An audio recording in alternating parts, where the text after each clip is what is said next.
Example एक, जैसा कि आपसे कहा है कि सदिश समष्टि V3R में V is equal to 1 minus 2 5 को V1 इज इक्वल टू 1 2 3 और V2 is equal to 2 minus 1 1 V3 is equal to 1 1 1 के एक घात संचय के रूप में व्यक्त कीजिए। करना क्या है, हमें इसको लीनियर कॉम्बिनेशन की फॉर्म में लिखना है। लीनियर कॉम्बिनेशन की फॉर्म में लिखने के लिए आप देखेंगे इसमें कि जो V1 V2 V3 है जो कि V के एलिमेंट है, इसके लिए हमने अल्फा बीटा गामा तीन आदेश लिए और वो भी फील्ड R के। लेकिन किस प्रकार कि जो V है उसे अल्फा 1 V1 अल्फा की जगह alpha V1 beta V2 gamma V3 इस फॉर्म में लिखा। तो यहां से करना कुछ नहीं है, केवल और केवल अल्फा बीटा गामा निकालने हैं। देखेंगे आप V की जो वैल्यू है, V की जो वैल्यू है वो है अपने पास 1 माइनस 2 5। यहाँ अल्फा V1 की जो वैल्यू है वो है 1 2 3। बीटा V2 की जो वैल्यू है वो है 2 माइनस 1 1 2 माइनस 1 1। फिर है गामा और V3 की जो वैल्यू है वो है अपने पास 1 1 1। एक क्वेश्चन को थोड़ा डिटेल में बताएंगे आपको कैलकुलेट करके, बाकी का फिर शॉर्ट में किया करेंगे, इन इक्वेशंस को बनाया करेंगे। तब देखेंगे ये बना अल्फा 2 अल्फा 3 अल्फा अंदर गुणा कर दिया plus 2 beta minus beta beta plus gamma gamma और ये भी गामा। अब आप जानते हैं कि 1 माइनस 2 5 इज इक्वल टू पहला घटक, इस पहले घटक और पहले घटक सभी को जोड़ोगे तो अल्फा प्लस 2 बीटा और प्लस में गामा एक हो गया, या 2 अल्फा माइनस बीटा और प्लस में ये गामा। इसके बाद 3 alpha plus beta plus gamma. अब हम इसको पहला ये जो पॉइंट है alpha plus 2 beta plus gamma, पहले घटक को पहले के बराबर लिखेंगे alpha plus 2 beta plus gamma जो कि 1 के बराबर होगा। दूसरा है ये 2 alpha minus beta plus gamma जो कि -2 के बराबर। तीसरा है वह 3 alpha plus beta plus gamma equal to 5 है। इन तीनों ही समीकरण को हमें हल करना है। इसे आप कोई समीकरण ए डाल दें। जैसे ही इन इक्वेशंस को हल करेंगे तो आप इसको समीकरण 2 में से एक को घटाएं, 2 अल्फा में से अल्फा माइनस करेंगे अल्फा, माइनस बीटा में से 2 बीटा माइनस करेंगे 3 बीटा, गामा कैंसिल हो जाएगा, -2 में से एक और घटाएंगे माइनस का 3 बनेगा, इनको भी घटा दिया जाए। 3 अल्फा में से 2 अल्फा यानी समीकरण 3 में से 2 को घटा रहे हैं तो 3 अल्फा में से 2 अल्फा घटाएंगे तो अल्फा बचा, बीटा में से माइनस बीटा घटाएंगे तो प्लस का 2 बीटा हो जाएगा, गामा कटेगा, 5 में से 2 घटाए माइनस के तो 7 हो जाएंगे। इसको आप नंबर 4 डाल दें, इसको 5 डाल दें। अब आप देखेंगे कि इनको भी घटा दिया जाए। अगर हम 5 में से 4 को घटाएं तथा 5 माइनस 4 से और 5 माइनस जो 4 है, इस अल्फा से अल्फा कटेगा, 2 बीटा माइनस बीटा करोगे तो -3 प्लस हो जाएगा ना, यानी 5 बीटा बराबर 7 और 3 10 होगा। बीटा की जो वैल्यू बनेगी यहाँ 5 का भाग 10 में दोगे 2 बार गया, यानी बीटा इज इक्वल टू आया 2। और जब इस बीटा की वैल्यू 2 हो जाएगी तो बीटा की वैल्यू अगर हम 2 रखें, समीकरण 5 में ही रख दें, 2 2 गुणा 2 4 होगा, 4 घटेगा 7 में से अल्फा बनेगा 3, 5 इम्प्लाइज अल्फा 3 आया। अब हमें क्योंकि गामा की वैल्यू निकालनी है, समीकरण 1 2 3 में से किसी में भी रखो, यहाँ रखें तो थोड़ा एक ही बन जाएगा, यह बनेगा अल्फा की वैल्यू 3 रखेंगे, 3 यहाँ और बीटा की वैल्यू 2 यहाँ, तो 4 और 3 7 बनेगा पक्षांतर करेंगे 7 1 में से घटेगा तो गामा की वैल्यू आएगी -6। ये हो गए अपने पास अल्फा बीटा गामा। अब अगर ये जो अल्फा बीटा गामा की वैल्यू निकली इनको एक में रखा जाए, ए में रखें, तब ए से आप देखेंगे कि यहाँ 1 - 2 जो 5 है, 1 - 2 और 5 is equal to alpha. Alpha की जगह हम -6 रखें, अल्फा की जगह +3 रखेंगे, तो यह बनेगा 1 2 3 प्लस बीटा, बीटा की जगह अपने पास 2 है, और ये रहा 2 - 1 1। फिर गामा, गामा की जगह अपने पास -6 और ये है फिर 1 1 1। तो इस तरह से यह एक घात संचय के रूप में व्यक्त किया गया।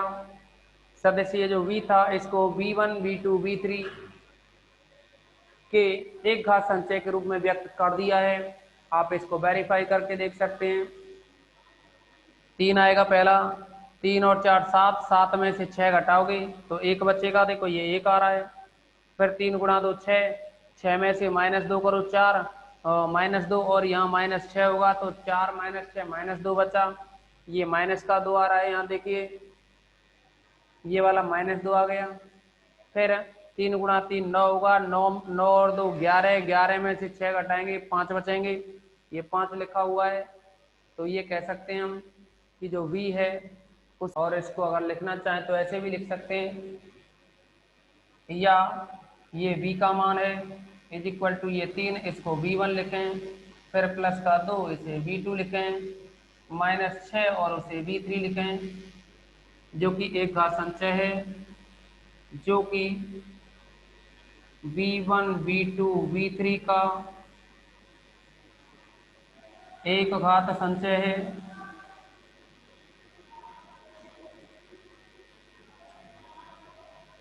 आप इसका स्क्रीनशॉट लेंगे, कोई भी डाउट्स हो तो बताएंगे।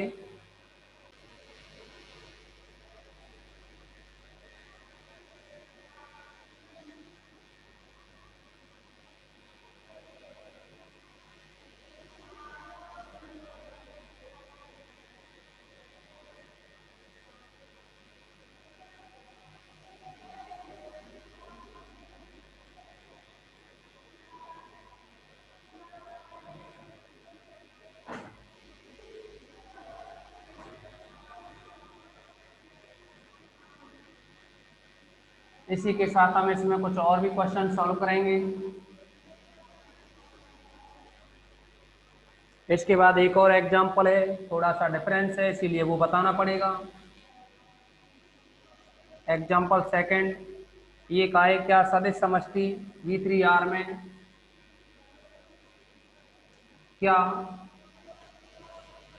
सदिश समष्टि V3R में small v is equal to 2 - 5 3 को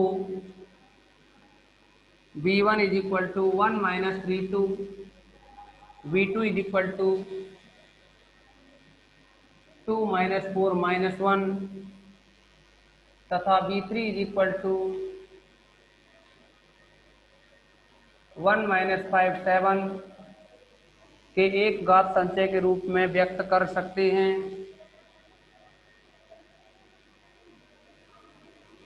क्या v इज इक्वल टू इतने को v1 v2 v3 के एक घात संचय के रूप में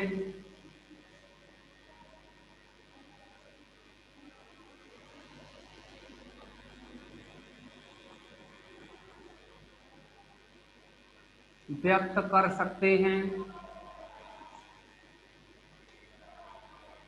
तो इसमें इसने क्वेश्चन किया है कि क्या इसको आप एक घात संचय के रूप में व्यक्त कर पाओगे। तो इसके लिए क्या करेंगे, हम सेम जो अभी लिखा था सेम प्रोसेसिंग रखेंगे जारी, लेकिन इस क्वेश्चन में क्या होगा, जो आप पढ़ के आते हैं 9th 10th में, संगत असंगत, तो असंगत की कंडीशन बनती है इसमें, इस वजह से यह एक घात संचय के रूप में व्यक्त नहीं हो पाता है। जैसे कि माना V1 V2 V3 belongs to capital B के लिए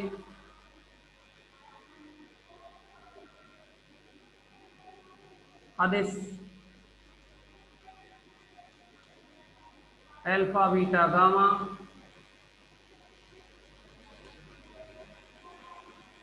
इस प्रकार है कि V is equal to alpha V1 plus beta V2 plus gamma V3, तब यहाँ जो V की वैल्यू है वो है 2 - 5 3 is equal to alpha V1 की वैल्यू है अपने पास 1 - 3 2 प्लस बीटा V2 की वैल्यू है 2 - 4 - 1, इसके बाद प्लस का गामा V3 की जो वैल्यू है वो है 1 - 5 7, इतना लिखा हुआ है। अब इसको हम सॉल्व करेंगे।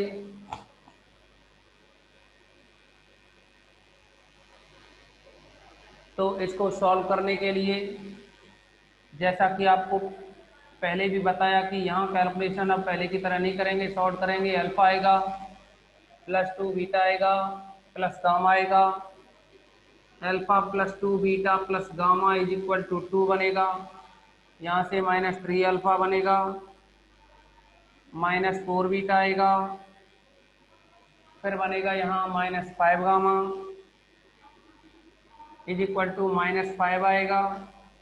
तो आप देखेंगे माइनस माइनस प्लस कर दें, फिर बनेगा यहाँ 2 alpha minus beta plus 7 gamma is equal to 3। अब केवल और केवल इन इक्वेशंस को सॉल्व करना है। इसको हम समीकरण नंबर ए डाल दें, ऐसे ए लिखो या ऐसे लिखें, और इसको नंबर 1 2 3 डालें। तो आप देखेंगे कि या तो यहाँ 1 में 5 का गुणा करके घटाएं, यानी समीकरण 1 में 5 का गुणा कर 2 को घटाया जाए, तो ये 5 अल्फा में से 3 अल्फा गया तो 2 अल्फा बचा, 10 अल्फा में से 10 बीटा में से 4 बीटा घटाओगे तो 6 बीटा बचेगा, 5 गामा से 5 गामा कट जाएगा, यहाँ 10 बनेगा, 10 में से 5 घटेगा तो 5 बचेगा, नंबर 4 डाल दें इसे। और इनमें से पहले वाले और ये जो समीकरण 3 है इनको हल करें, 7 का गुणा करते जाएं, 3 को घटाते जाएं, यानी ये जो समीकरण 1 है इसमें 7 का गुणा करके 3 को घटाएं, तो 7 अल्फा में से 2 अल्फा घटाएंगे तो 5 अल्फा बचा, 14 बीटा बनेगा, 14 बीटा में से एक और बीटा घटाओगे तो प्लस का 15 बीटा हो जाएगा ना, माइनस माइनस प्लस होके 15 बीटा बना। और यहाँ 7 का गुणा करेंगे, गामा कट जाएगा, 7 गुणा 2 करेंगे 14, 14 में से 3 घटाएंगे तो ये 11 बचा।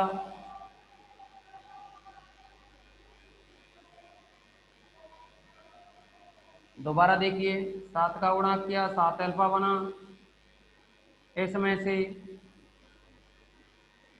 7 अल्फा में से 2 अल्फा को घटाया तो 5 अल्फा बचा, 14 बीटा में से एक बीटा और घटाएंगे तो प्लस हो जाएगा ना, 15 बीटा हो गया। और यहाँ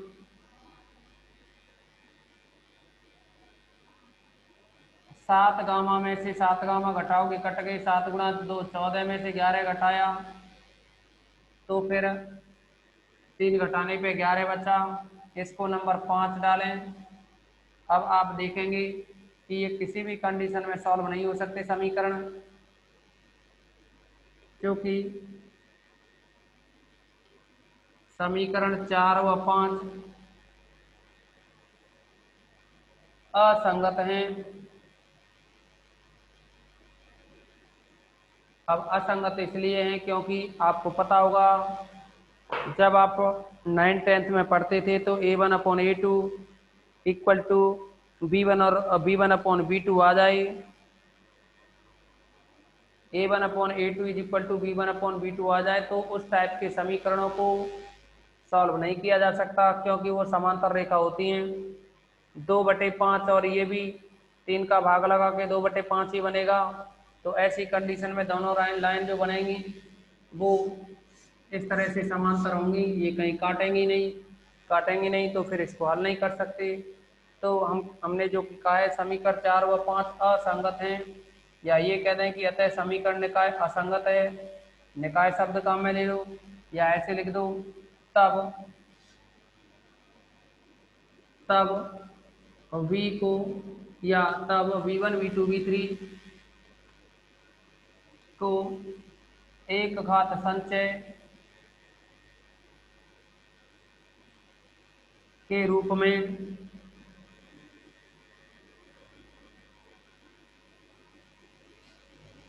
व्यक्त नहीं किया जा सकता।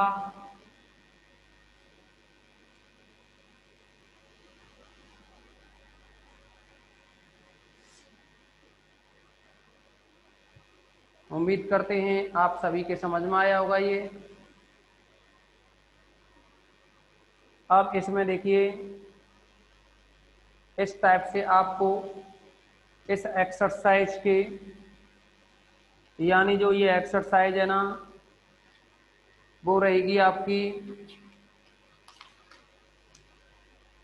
इस 10th चैप्टर की सी एक्सरसाइज, और इसमें पहले ही क्वेश्चन के कई भाग हैं, इनमें एक आध में मिस्टेक भी होगी। तो इसमें पहला, दूसरा, तीसरा, चौथा, पांचवा, छठवां और सातवां, 7 तक क्वेश्चन करने आपको पूरी एक्सरसाइज के। इनमें से कुछ क्वेश्चन पूछ लिए भी जाते हैं एग्जाम में। एक 10वां चैप्टर ही ऐसा है जिसमें आपको क्वेश्चन मिलते हैं करने को, बाकी का कोई भी चैप्टर ऐसा नहीं है जिसमें आपको होमवर्क में क्वेश्चन मिले। तो आज की इस मीटिंग में बस इतना ही रखेंगे।